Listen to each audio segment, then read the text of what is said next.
a démarré il y a 3 semaines, elle se poursuit aujourd'hui à Lomé par l'étape de Lomé.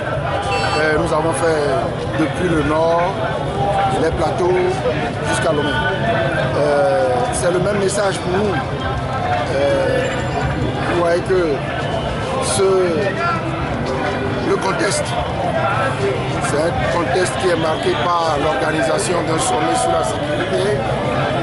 Et nous ne sommes pas des irresponsables au point de penser que la sécurité n'est pas nécessaire pour la vie d'un pays, mais nous estimons que pour le moment,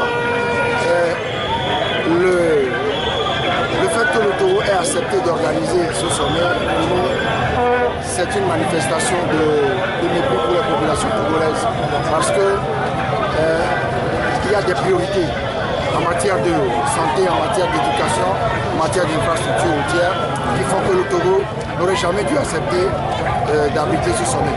Il y a des États qui sont en mesure d'abriter ce sommet, qui peuvent l'accepter, mais pas le Togo. Donc vous n'y adhérez pas? À l'idée que le Togo l'organise dans l'état actuel du Togo, du pays, non. Il devait l'organiser quand? Il devait. Quels seront les préalables pour que cette organisation? Chacun s'occupe de ses priorités. Les priorités pour le Togo, l'organisation d'un sommet n'en fait pas partie. Et qu'est-ce que vous réclamez?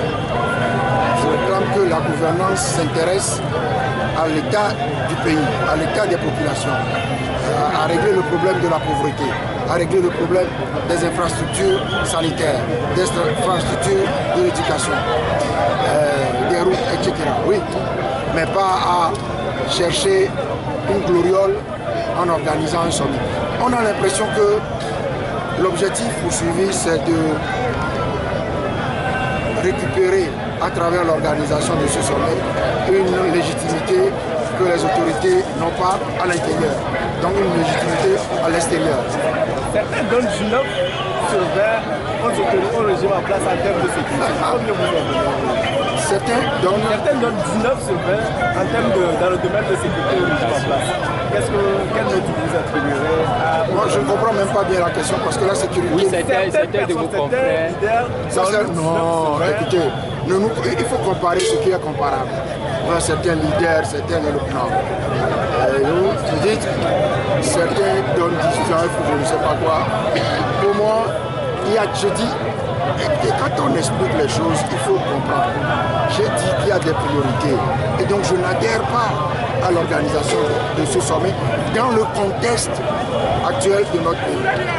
Donc, ne me dites pas ce que certains pensent. Je n'ai pas à commenter ce que certains pensent. Dans le domaine sécuritaire, combien vous pouvez donner au parti au pouvoir? Non, je ne donne rien du tout. Je crois que je ne comprends pas bien la question. Monsieur le Président, que vous apportez pour cette marche, rappelez-nous brièvement les points essentiels pour lesquels vous marchez. D'abord, ça fait longtemps, 10 ans, nous avons organisé cette tournée pour expliquer aux populations que ça fait 10 ans que le Togo, le gouvernement s'est engagé à faire des réformes et que le gouvernement ne fait rien et que les populations togolaises ont le droit de s'indigner de cela. Et donc, nous avons expliqué aux populations depuis le nord du pays jusqu'à Lomé aujourd'hui qu'on ne peut pas accepter cela. Et donc, les réformes, c'est les réformes institutionnelles, constitutionnelles, donc les réformes politiques, les réformes électorales.